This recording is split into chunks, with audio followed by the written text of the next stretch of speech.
Podcast C2, català.cat, episodi 27è. El podcast que t'ajuda a provar el C2 i a comunicar-te en català correcte.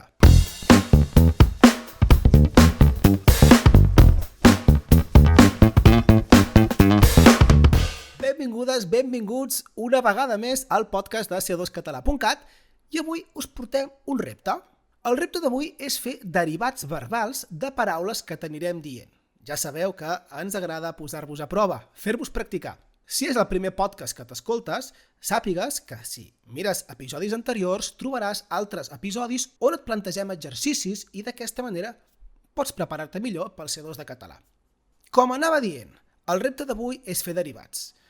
El derivat haurà d'encaixar a cada una de les frases que et llegiré. Fixa-t'hi bé perquè aquest també és un tipus d'exercici de l'examen del nivell de C2 de CIFALC. Som-hi? Arrenquem. Hauràs de fer un derivat de la paraula rodó i l'hauràs d'encaixar a la següent frase. La frase diu: el jersei era força car i en va el preu. Si busquem un derivat de la paraula rodó que encaixi en aquesta frase, podríem dir: el jersei era força car i en va arrodonir el preu. Segona, hauràs de fer un derivat de la paraula mica. I la frase on l'has d'encaixar és: per sucar les galetes a la llet, primer les va...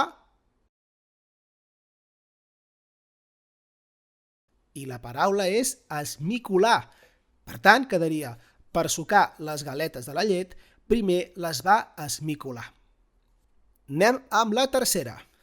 Hauràs de fer un derivat de la paraula fuet. I la frase és una bèstia. Si el gos no el creu, el fueteja.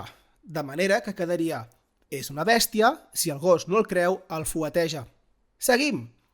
Hauràs de fer un derivat de la paraula espès.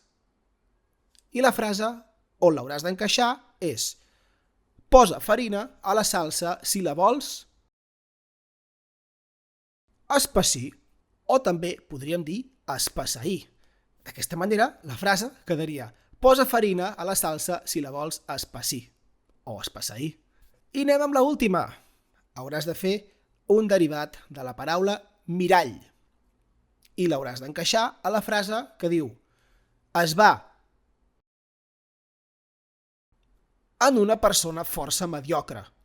I la solució és emmirallar, amb dues M's. D'aquesta manera quedaria: es va emmirallar en una persona força mediocre. Què tal? Com ha anat? T'ha semblat difícil? De vegades és qüestió de pensar-hi una mica i si anem donant voltes ens ve el derivat al cap. Al final tot és qüestió de pràctica. I si vols seguir practicant, subscriu-te al nostre podcast. Si saps de persones que els hi pot interessar, doncs comparteix-los-el. I per saber-ne més, apunta't a c2català.cat, on hi ha un curs amb tot el que necessites per practicar i anar sobre segur a l'examen. Fins la propera!